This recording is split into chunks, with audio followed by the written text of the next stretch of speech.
Bom dia, boa tarde, boa noite, independente do horário. Como vocês estão? Bem, bom dia. Diretamente do MF Mara. Nós somos o Mara, né? E vamos nos apresentar agora. Vamos começar como assim? Pode ser. Vai. Começa você. Eu sou o João Victor, do 8º B. Eu sou Cássia Carvalho. Sou Yolanda Cristina, do 7º C. Eu sou a Sara, do 7º C. Eu sou a Nicole, do 7º C. Vamos hoje retratar sobre o livro Cartas para Martin, que se trata sobre a história de um garoto... é que eu não li o livro, sabe? Aí alguém que pode resumir ele? Claro. Assim, sobre o que se trata? Eu resumo. Pode resumir. Tá. O livro está contando sobre a história de um garoto que passa por várias situações muito difíceis e por ter nascido negro. E as injustiças que ele vive, e ele está se baseando, pensando na vida do Martin Luther King, que também passou por coisas que eu acho que podem ser piores, mas que também foram pelos mesmos motivos. E ele está conseguindo superar isso. Eu acho que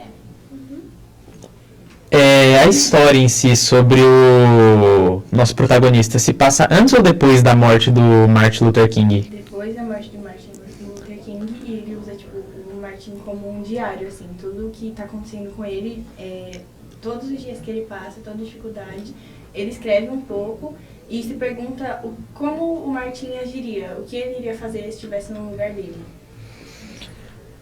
Sobre o protagonista, quais foram as coisas que ele passaram no decorrer da história? Sobre o protagonista, quais foram as coisas que ele passaram ao decorrer da história? Ele foi preso injustamente. O melhor amigo dele foi assassinado na frente dele e isso gerou um trauma grande nele. E acho que No geral, são esses são os mais pesados que aconteceram, eu acho. A parte do amigo dele contaria como spoiler? É que eu queria ler depois. Ah, sim, Contaria. contaria. Ok. Você perguntou. Eu acho bacana a gente falar um pouquinho também da autora, né? É um livro que é da Nick Stone, ela é uma autora jovem norte-americana, mora em Atlanta até hoje. E ela vai trazendo, né, esse cenário jovial da questão dos conflitos que o Justice, me pronunciei correto? Eu sou péssimo em inglês. E aí vai retratando esse cenário, né? Que é violento. Né, bem violento. Mas eu gostei da forma que ela trouxe, que ela escreveu, que ela foi, né, trazendo de uma forma bem clara, bem didática. Até de, mesmo ela sendo uma mulher, ela ter escrito o livro como se fosse um homem, né? Um garoto.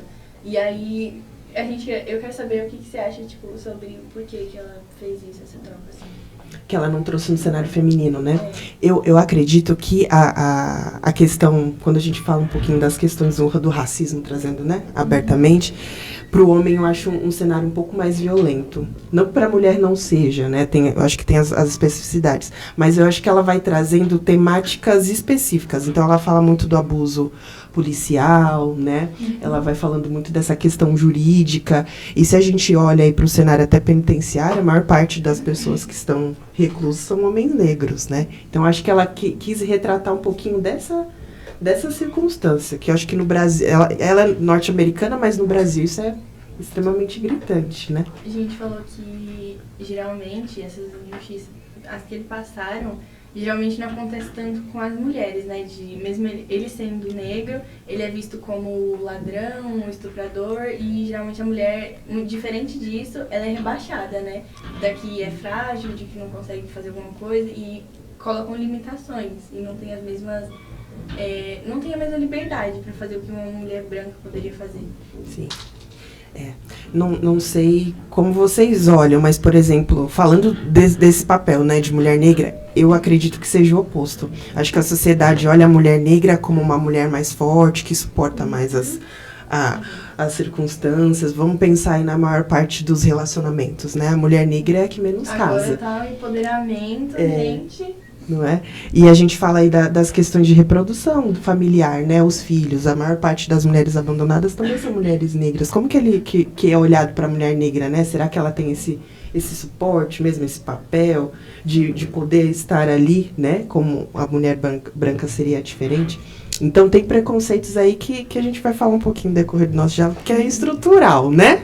E eu acho que ela traz isso de uma forma bem sutil, mas aparece muito em alguns episódios, em alguns cenários do livro. Talvez tenha sido impressão minha, ou eu não me lembro, mas acho que eu não tinha terminado de apresentar o pessoal. Eu acho. Não, terminou. Terminei? Terminei? Começou em você e terminou em mim. Eu juro que eu não me lembro.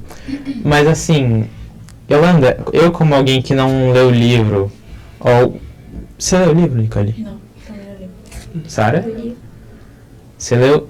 O que você achou sobre o livro em geral, assim, sabe? Tanto personagem, história, decorrer e tudo mais. Eu achei os personagens muito bem desenvolvidos. Eu adorei a SJ, principalmente porque ela gosta dessas coisas judiciais, eu acho que se fala. Eu achei o livro muito interessante, eu li ele em poucos dias e realmente me prendeu o livro, conta muito bem sobre a questão do racismo e em questão de, eu ia falar um spoiler, mas deixa quieto. É isso. Vamos entrando no contexto da SJ, o que vocês acharam dela? Você não pode dar spoiler, né? Mas a gente fala de uma forma bem sutil. Sim, muito por cima, né? O que vocês identificaram de importante no papel dela aí nessa história? Ai, meu Deus, como é que eu vou falar?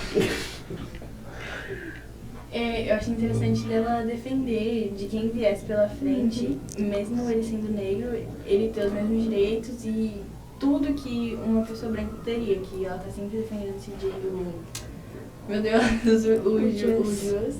E eu acho que é isso. Sobre o Justice. Vamos dar um apelido. Vamos chamar ele de Just, que ele já é nosso amigo fácil. íntimo. No livro tá sempre Just, né? Sobre o Just. Então quer dizer que ele escreve cartas como se fosse para o Martin Luther King, pensando assim sobre como resolver os tais problemas. A minha interpretação sobre isso, né? O Dias, ele tem 17 anos. Então, ele tá numa escola preparatória, né? No último ano. Já tô dando spoiler, não tô. Não, é um resumo. No último ano, tá prestes a entrar na faculdade. Então, ele vai gerando alguns conflitos no Dias nessa questão dos relacionamentos, né? A maior parte dos amigos, dos colegas da sala são da raça branca. E ele vai conflituando também com as vivências que ele tem, né? Porque o Dias, ele mora no bairro periférico, né? Em Atlanta. Então, ele tem duas vivências diferentes, né? Da comunidade que ele está e da instituição que ele está ali se formando. Então, acho que ele vai entrando neste conflito e ele vai escrevendo cartas para o Martin Luther King pensando em um apoio, em um desabafo, né? Porque se a gente olha as relações que o Dias tem, são sempre um tanto que conflituosas, né? No cenário da mãe, eu não vou falar muito para vocês lerem, mas com a mãe, com a amiga. Mas existe aí dentro dessa história uma potência. Tem um personagem que eu acho que é bem potente, que vai estimulando bastante o Dias nessas relações. Vocês conseguiram identificar quem é? Sara. Ai, meu Deus. Posso? Qual o nome da amiga? Eu até esqueci. A Sarah Jane. Eu achei a Sarah Jane bacana. Por que a Sarah Jane é bacana? A Sarah Jane é da mesma raça que o Just? Quem leu? Não. Ela mora no mesmo local? Não. Também não. Então a Sarah Dias, ela acaba virando uma ponte, né? Uma intermediária. Porque ela acaba vestindo a camisa do Just, né? Que ela tem aquele senso de justiça. Então ela vai querendo ou não intermediando o que está acontecendo com ele, falando com os outros colegas, porque os outros colegas não dão voz pro Dias, mas para ela tem escuta.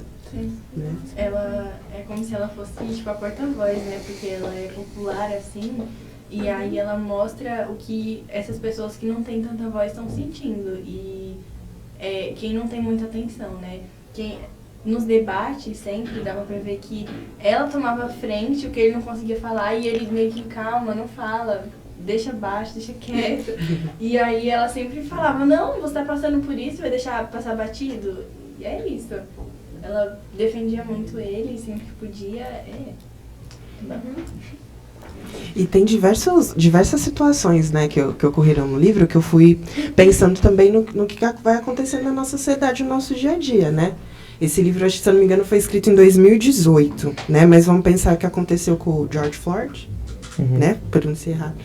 Que, querendo ou não, acho que foi uma expansão, né, do que aconteceu, de todo mundo olhar para essa questão do abuso e da polícia, né, para as pessoas negras diretamente. E, querendo ou não, esse livro foi um best-seller, né, no New York Times, né? O que será que estimulou isso, pensando nos Estados Unidos, né? Aqui no Brasil também muita gente começou a ler, foi traduzido de uma forma bem bacana, gostei muito. Mas vai trazendo pontos que a gente vai vivenciando de uma forma bem intensificada agora. Além da questão do abuso, né, da autoridade policial, mas vai falando da questão das cotas raciais, né? Tem uma parte que eles vão discutindo isso também, né? Como assim, né? Quais as necessidades que o Dias tem e quais as necessidades que os colegas da sala têm, né? Qual é essa vivência que a gente tem? Porque, querendo ou não, perdão, gente, a questão do preconceito, ela surge a partir disso, né? A gente não tem um olhar a partir da vivência do outro, a gente tem o nosso próprio olhar. Eu sempre costumo dizer, quando a gente vai na casa de um amigo ou de um colega, a gente leva os nossos móveis, nosso sofá, né, a nossa geladeira, o nosso fogão, a gente sempre utiliza o móvel do outro, né? Porque a gente vai pertencendo àquele local. Então a gente precisa desmistificar um pouquinho essa questão do preconceito a partir disso, né? Da gente olhar a realidade do outro a partir dele mesmo. E aí a gente entra nas questões da cultura de paz, que vem com esse apoio também, né? Então, pelo que deu para entender, também traz sobre não só questão racial, mas também opressão da polícia em si e tudo mais. Mas assim, na hora que a gente estava fazendo reunião de pauta e tudo mais, a gente descobriu que, assim, um alerta de spoilerzinho. Eu acho que tá tampando a câmera, a gente tem que gravar de novo essa parte. Vai, João, fala aí. Tentou, amigo. É que, tipo assim, a gente tava na reunião de pauta e aí eu acabei descobrindo que o Just foi preso por acusação de abuso sexual ou roubo, por causa que ele tava com a namorada dele e a namorada dele era meio babaca com ele, porque, tipo assim, ela terminava e quando ela queria voltar, ele voltava. E isso também traz uma questão muito sobre dependência emocional, sabe? Da parte dele e tudo mais. E, tipo assim, é legal saber que o Dias, ele sempre pensava no Martin Luther King, pois ele tinha sido preso uma vez só e o Martin tinha sido preso dezenas de vezes. Então, exatamente. E ele, sendo preso uma vez já ficou assim, ele fica se imaginando como é que o Martin conseguiu aguentar tudo aquilo, sabe? Sim. Ele vai buscando forças, né, dentro da história do Martin. Eu acho que o Martin, para ele, acaba sendo o que a gente sempre tem de representatividade, né? Eu não sei se vocês viram, mas o que eu achei bacana é que o Martin, a autora do livro, e o personagem, eles são do mesmo território. São de Atlanta também, né? Então, para ele, eu acho que vai aproximando a realidade dele, né? Ele tem o Martin Luther King como uma referência. Porque no livro também, eu não sei se vocês identificaram, mas eu não vejo falar, por exemplo, do papel do pai do Martin, né? Fala mais da mãe, né? E aí vai entrando esse cenário. Nossa, eu spoiler. Chorando. Não. Tá tudo bem? É a luz. E aí a gente entra um pouquinho naquela discussão anterior, né? Do quanto vai trazendo o cenário mais masculino, né? E não feminino. Mas o quanto também existe essa precariedade, né? Dos homens negros, dessa representatividade também paterna. Porque existe muito abandono, né? E aí como que eu vou tendo um diálogo, ou um estímulo, ou como eu vou conseguindo lidar com os meus conflitos, né? Meio que existenciais, mas também de um cenário social dele que é muito, muito grave, né? E eu acho que vai sendo uma referência que ele tem do movimento mesmo de história, né? O Martin Luther King naquele território e pra gente, pro mundo, né? Uma referência. Peraí, que eu me perdi aqui. Alguém quer falar alguma coisa? Ninguém? Sara? Yolanda? Nicole?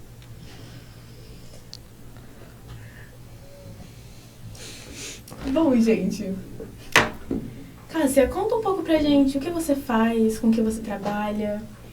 Então, eu sou formada em serviço social, sou assistente social já há mais de 10 anos. Eu trabalho atualmente no setor da saúde, nas unidades básicas de saúde. Eu atuo em 2 unidades lá do Jardim São Luís, próximo ao Capão Redondo, lá é território municipal de Boimirim. Né? E lá a gente vai fazendo algumas propostas de trabalho do acompanhamento da família, dos atendimentos que chegam, a gente chama de porta aberta, né? Que sempre surge uma demanda que não é agendada. A gente também dá um apoio às equipes da Estratégia Saúde da Família. Na verdade, eu trabalho dentro de uma equipe chamada equipe multiprofissional. Né? Existem as unidades básicas, aqui perto de vocês tem, né? Algumas e os territórios, eles são divididos em microterritórios, né, para ter uma cobertura e as equipes conseguirem atender todo mundo.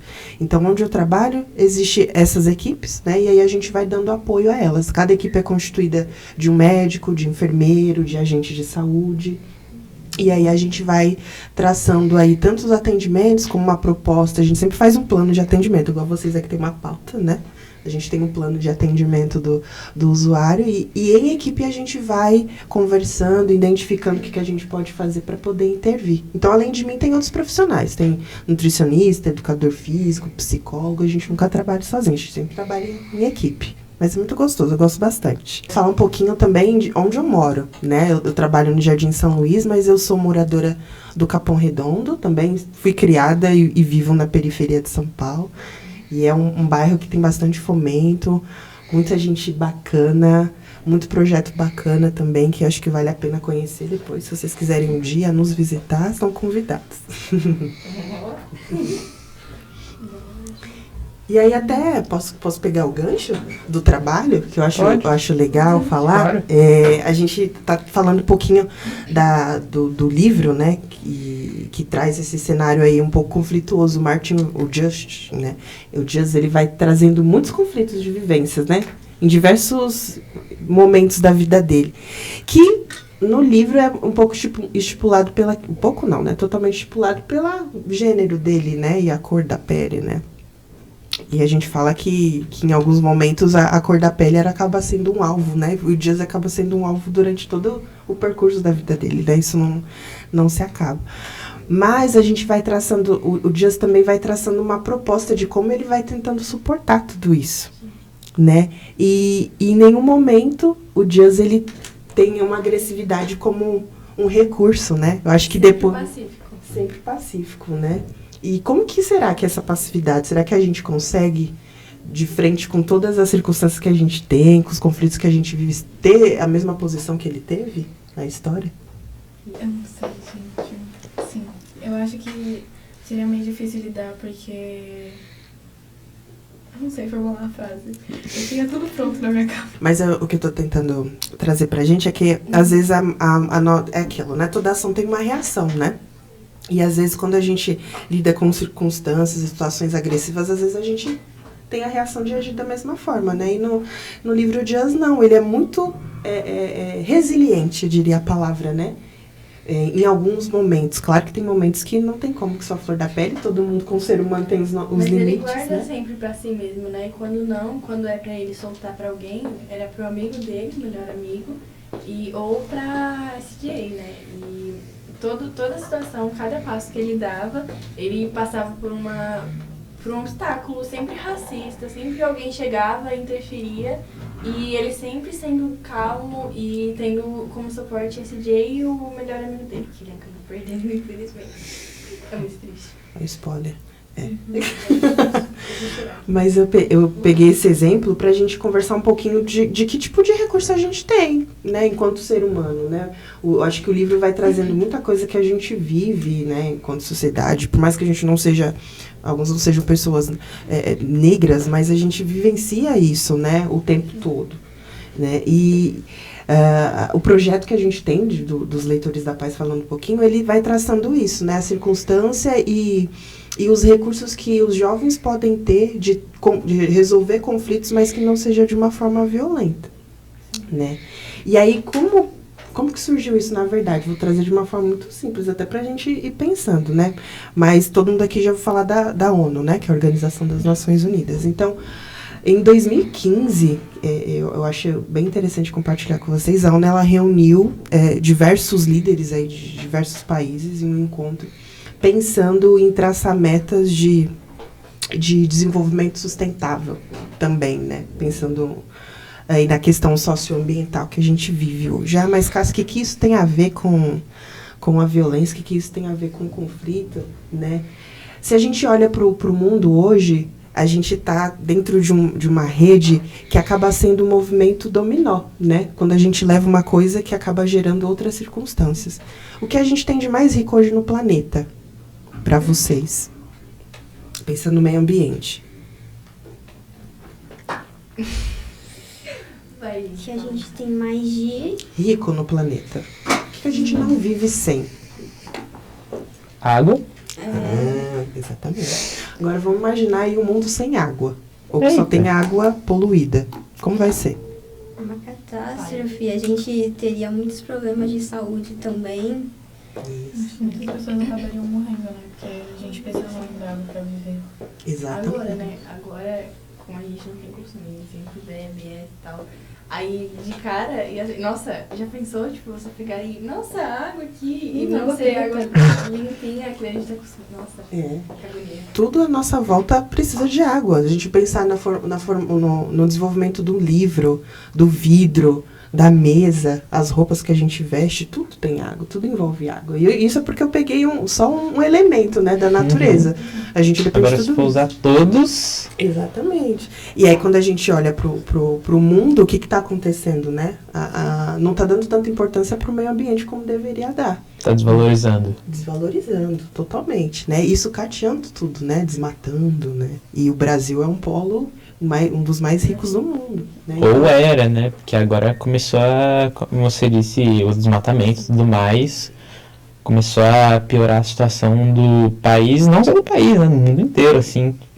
Exatamente. Mas acho que pelo tanto que a gente foi roubado, tanto que levaram daqui, a gente ainda continua sendo muito rico, né? Por tantos países que levou tanta coisa nossa. Imagina se tivesse, o tanto que já tem, imagina se tivesse o que não tivessem roubado aqui e levaram. Exato, imagina, tipo, o Brasil com, mais ou menos, podemos dizer assim, o território antes de roubarem atualmente. Nossa, seria com certeza um dos países mais ricos do mundo. Sim. E antigamente, vamos pensar, 20, 30 anos atrás, já existia esse problema. Na verdade, sempre existiu, ele só está evoluindo. Né? Então, então, pensando nisso, que a ONU resolveu fazer esse encontro, né, de 2015.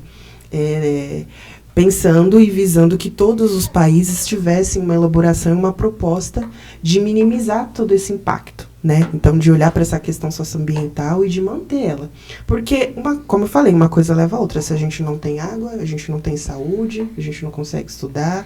E aí a gente está falando de uma coisa idealizada, né? Estou dando exemplos, mas se a gente olhar para São Paulo... territórios mesmo no Jardim Ângela, existem famílias que não têm água encanada, que não tem saneamento básico, que a gente está em 2022, né? E se aí o Brasil, São Paulo, o governo de São Paulo não traz uma proposta para essa família, como que vai ser a vivência dela, né? Como que vai ser o acesso? Eu vou para a escola sem tomar banho, como que vai ser minha vida? Ou eu não consigo me alimentar corretamente, porque dentro de casa eu não tenho água encanada, eu não tenho recurso financeiro para comprar alimento, né? É uma coisa grande que a gente está trazendo, mas quando a gente olha para o indivíduo, vai gerando violências. É aí que eu quero chegar com vocês, né? Uma coisa está sempre relacionada à outra, né? Então, quando a ONU reuniu todos esses países, eles fizeram uma agenda, né, de elaboração de propostas. Dentro dessa agenda também depois foi realizado uns objetivos de desenvolvimento sustentável, que são os 17 objetivos que a gente fala hoje, e a gente também está agora na virada sustentável, né, aqui em São Paulo, que tem essa proposta também promulgada pela ONU. Não vou falar os 17 objetivos, porque senão muita coisa. Eu vou acabar com o podcast, mas eu acho que dentro do que a gente está falando, linkando com o livro, o objetivo 16 é algo que a gente pode falar sobre, que a gente também pode ser um ator aí, né? Que o objetivo 16, ele fala sobre a paz, a justiça e as instituições eficazes. Quando fala de instituição, a gente não está falando só de escola, ou de hospital, ou de empresa. Instituição também é a nossa família. Nossa família é uma instituição, né? E o que a gente pode promover dentro disso também. Né? Então, aí ele, dentro dessa proposta, tem essa questão de promover uma sociedade pacífica, que é inclusiva, né? Que tem diversas, como pode dizer, reflexões, né? Para a gente pensar nisso. Porque se a gente não fala sobre isso, como que a gente consegue elaborar uma mudança do nosso comportamento?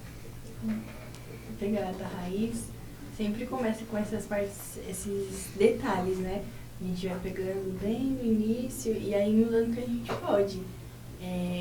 Cada ação pode influenciar tanto pro bem quanto pro mal. E aí, mesmo que seja pequeno, eu acho que uma ajuda enorme para melhorar. Exatamente, isso mesmo. Para vocês, eu vou fazer alguns questionamentos. Para vocês, o que significa a palavra paz? Vem harmonia com tudo não, mas assim, com todos, assim, exatamente, ter uma boa convivência, assim, não só em quesito de social ou algo do tipo, mas assim, em tudo mesmo, sabe, tipo, alimentação, recursos e tudo mais, e também em... esqueci agora o nome da palavra. A palavra certinha, esqueci. Nossa, ia ficar uma frase tão legal. Não só em recursos, mas também como em... Relacionado aqui a palavra. Relacionamento. Exato, relacionamento com outras pessoas, sabe? O mundo inteiro, assim. Mas é isso mesmo, significa, acho que pra gente viver em paz, a gente tem que estar... tem o nosso bem-estar individual, né? E também tem o nosso bem-estar coletivo. Só que para isso acontecer, a gente precisa também olhar para as diferenças, porque nós não somos iguais, não pensamos iguais. E às vezes as pessoas têm esse olhar equivocado, né? De que para viver em paz todo mundo tem que fazer a mesma coisa, do mesmo jeito, né? A gente está vendo as intolerâncias acontecendo aí no âmbito político, né? Dentro das escolas, né? Às vezes a pessoa não consegue... viver com o nosso jeito que seja diferente, né? São poucas coisas. Então a gente tem que pensar muito nessa questão do respeito, do acolhimento, né? Dos valores, o que isso vai promulgando. E a gente tem como recurso dentro desse objetivo 16, falando um pouquinho, a cultura de paz. Vocês já ouviram falar sobre isso? Eu ia perguntar sobre isso agora. A gente está em sintonia. O que seria a cultura de paz? A cultura de paz, ela também é um recurso que foi convictuado pela ONU, com parceria da Unesco, mas de uma forma muito lúdica, assim, para vocês entenderem. A cultura de paz, ela é toda ação que causa uma resolução de um conflito que não seja promulgado por uma violência. De que forma? Como o Justin fez em alguns momentos da vida dele, ali, mínimos que seja, querendo ou não, ele está sendo promoção da cultura de paz, né? Então, a cultura de paz, ela fala muito isso. A gente não pode deixar de ser agressivo, porque a agressividade não tem a ver, às vezes, com a nossa forma violenta física, né? Quando a gente fala, aquela pessoa foi agressiva comigo, a gente fala, opa, ela me bateu, né? Então, porque não existe só violência física. Sim. Existe muitos outros tipos, exato. Existe Violência verbal, psicológica, existe moral, isso. E a violência, ela pode ser muito sutil, às vezes a gente nem percebe. Às vezes pode ser... detalhe que às vezes era só pra afetar e que a gente nem percebe, assim. Exatamente. E a agressividade também, ela não é algo ruim, né? A gente olha pra ela, na verdade, a agressividade, ela faz a gente ter uma mudança de comportamento. Vamos pensar aí quando a gente nasce. Pensar no parto. Todo mundo já viu um parto, imagina como seja, né? O parto, ele é extremamente agressivo para a mulher, não é? Ela vai sentir aquelas dores, né? Vai fazer força. Se não for uma cesárea com injeção, até esqueci o nome da... Anestesia. Obrigada. Com anestesia. Para a mulher é extremamente agressivo, mas aquela agressividade é uma necessidade para ela gerar uma vida. Então, nem sempre é algo ruim. Sim. Né? Às vezes a gente precisa ter um impulso na nossa vida pra gente gerar alguma coisa. Como... Isso tá fortalecendo ele sempre no livro, né? Sim. Cada situação que ele passa, ele vê que ele não precisa ser agressivo pra estar passando por isso.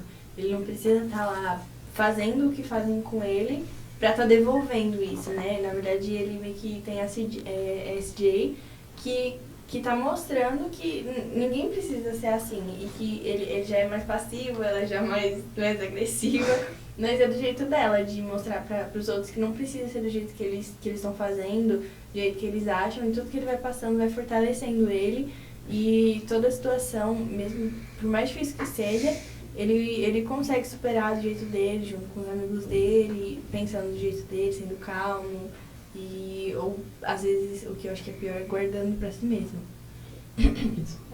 E a gente vai olhando para isso, né? A cultura de paz, ela fala disso, da gente ter uma criatividade, de estimular e de mudar as formas com que a gente convive, né? Eu acho que a partir do diálogo também, né? A gente está falando de uma questão violenta, como que a gente vai resolvendo os conflitos, né? Se chegar alguém hoje e agredir a gente verbalmente, ou xingar, ou bater, como que a gente vai reagir?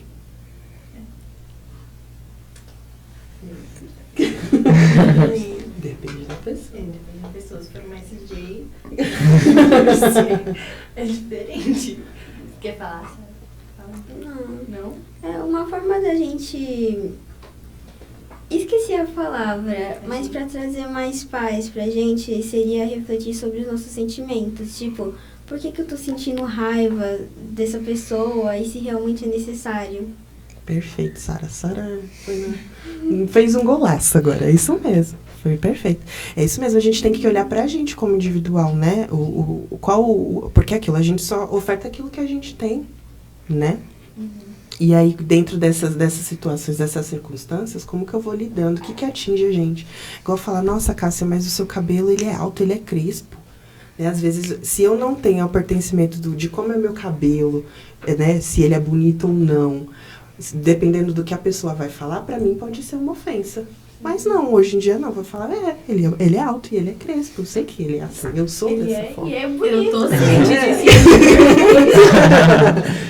Então é um pouco disso, a gente tem que olhar primeiro pra gente, a gente tem que se ter um autoconhecimento, né, pra depois... Como é que a pessoa quis que aquilo faz pra gente, né, às vezes, se foi realmente pra machucar a gente, ou se é a maneira da pessoa se expressar, né, se o jeito dela falar, interagir com a gente, se ela tá usando as palavras certas, se ela não tá conseguindo se expressar direito, se era o que ela realmente quis dizer, se era pra me machucar, ou se era um elogio. Ou se foi só sem querer que saiu, se ela não refletiu muito antes de falar pra pessoa. Se fosse assim, se é uma pessoa que já tem meio que um histórico, assim, de que você percebe que quer machucar uma outra pessoa, já tem esse caminho que você vê que quer realmente maltratar a pessoa com quem ela tá falando, com várias outras pessoas, se ela é realmente assim, ou se ela é uma pessoa que tá que nem a SJ ali, ajudando, e que às vezes sai, mesmo não querendo que soe daquela forma. Isso mesmo.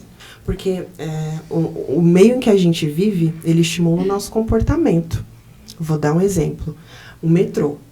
Vocês já andaram nas linhas diversas do metrô, né? Quando a gente, às vezes, está no bairro, as pessoas entram com tudo, às 7 horas da manhã, horário de pico. Eu quero sentar que eu tô cansada, que eu vou viajar ali inteira. Todo mundo entra, joga mochila, sai correndo, né? Aquela coisa louca. Aí tá, a gente chega lá na linha amarela, aí a linha amarela mudou. Aí tem aquela musiquinha de fundo, um jazz, não é? Aí todo mundo acalma e desce as escadas rolantes, entra, senta, tranquilo. Vai seguindo o ritmo, né? A voz da pessoa que tá falando metrô, estação, brigadeiro, né? É tudo, não é diferente? Aquilo vai acalmando o nosso coração, não vai? Então a gente muda o nosso comportamento. Agora imagina. Significa que é uma pessoa atropelada, né? Às vezes é uma pessoa super calma, mas que tem necessidade. Exatamente. Então, trazendo isso pra nossa vida, se a gente mora em um local que não é adequado, se a gente tem um estudo que não é adequado, se a gente tem uma família com diversas necessidades, como que a gente vai se comportar?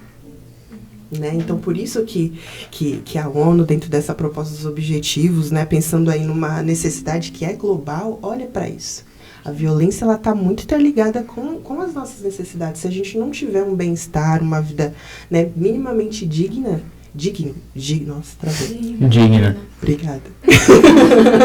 A gente não vai conseguir executar o objetivo da cultura de paz, não tem como. Então a gente tem que partir da base. Saber mesmo. a raiz, cenário que a pessoa está vivendo e que ela está passando e o que a gente está fazendo para mudar isso, né? Como que a gente está vendo a dificuldade dessa pessoa, se a gente está fazendo alguma coisa para ajudar, querendo saber o que ela passa para estar agindo dessa forma e não só julgar pelo que ela está fazendo, às vezes tentar enxergar o porquê ela está fazendo, por que está tentando fazer mal para os outros, e é isso.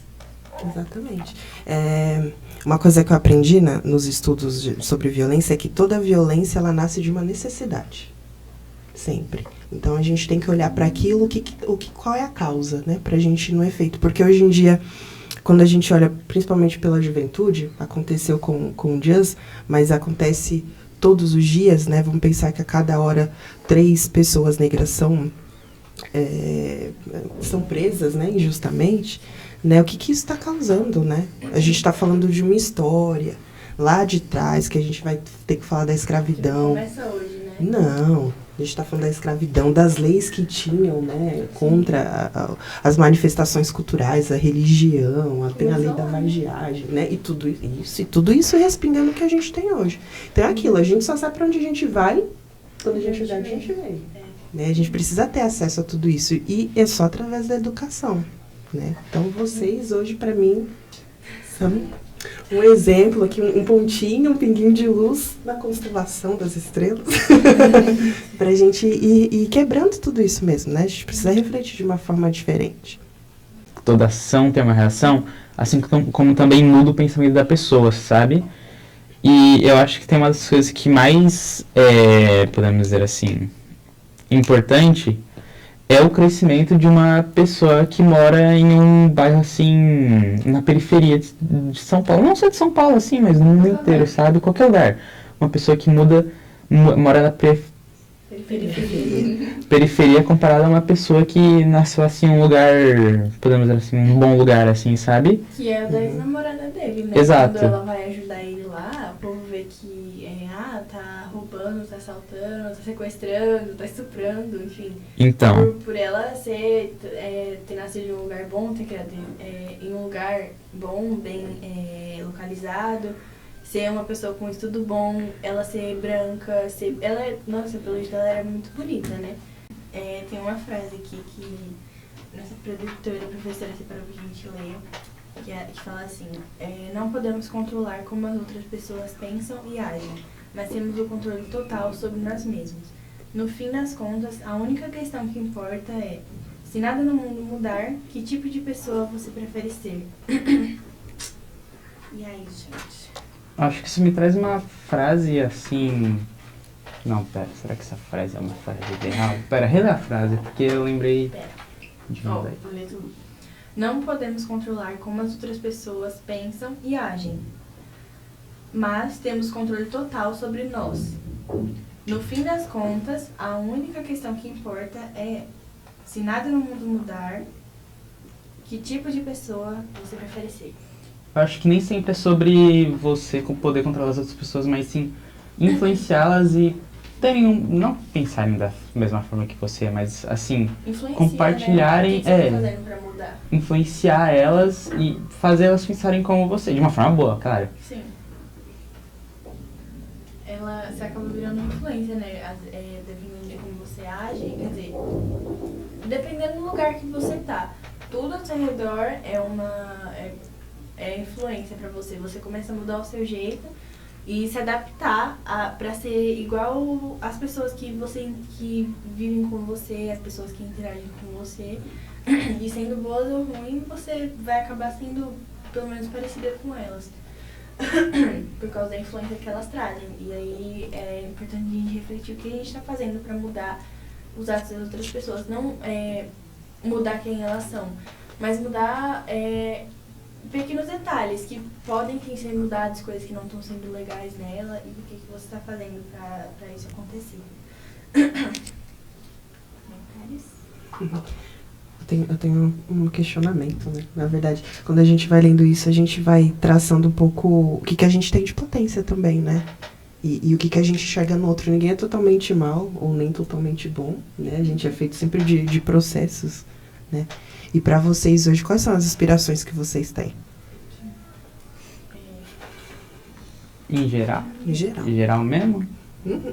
Minha tia. Não é nem piada que você tá rindo, né? Tô rindo, eu tô Mas Por quê? Por que sua tia? porque, tipo assim, minha tia, ela, desde pequena, ela já trabalhava na feira, já trabalhava desde criança com minha avó. E, tipo assim, de final de semana, o que minha avó compra um pastel só e dividia com ela e com minha mãe. E hoje ela é uma advogada super bem sucedida, que pega vários casos, assim, numa boa renda e ainda assim não deixa de ser a pessoa gentil que ela sempre foi. muito bom. Qual o nome da sua tia? Lilian. Lilian.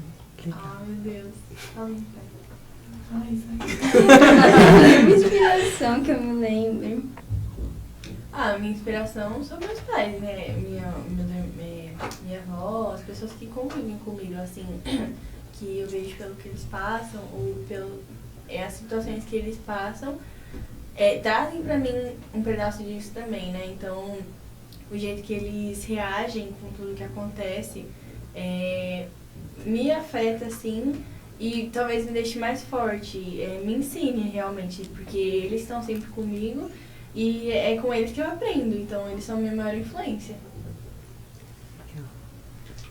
E vocês, meninas? Eu não sei, eu leio bastante, então às vezes eu me identifico com os personagens do livro e eu tento me inspirar neles pra... Filme, né, Sarah? Quando tem umas personagens bem inteligentes, bem decididas, eu tento me inspirar nelas. Às vezes dá certo, às vezes não, mas eu tento me inspirar nelas. Legal. Que bom. Vai, então. Tem que ser. Acho que eu me inspiro muito na minha mãe. Porque ela cresceu com 4 irmãos. E aí a irmã mais velha dela teve filho muito cedo. E aí quem tinha que cuidar dos filhos da irmã mais velha dela era ela. Então ela ia buscar na escola. E ela ainda estudava. Então era um pouco difícil pra ela. E aí ela tinha que cuidar do irmão mais novo dela também. Gente, eu não sei também. Acho que é isso. Precisam ser pessoas reais? Não.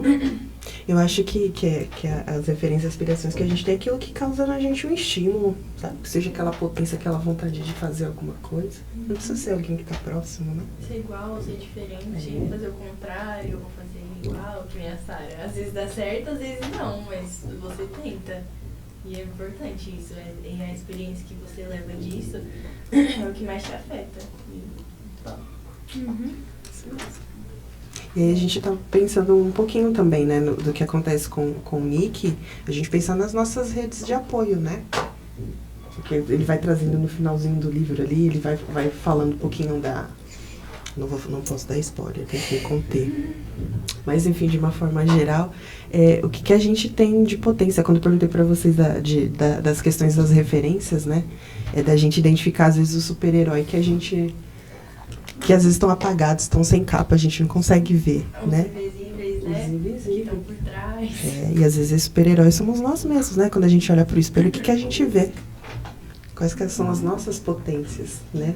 O que a gente tem de bom. É importante a gente identificar isso também, né? Às vezes sempre olha para os pais ou para aquela pessoa que queria, mas e eu? Como eu me sinto? Quem eu sou, né?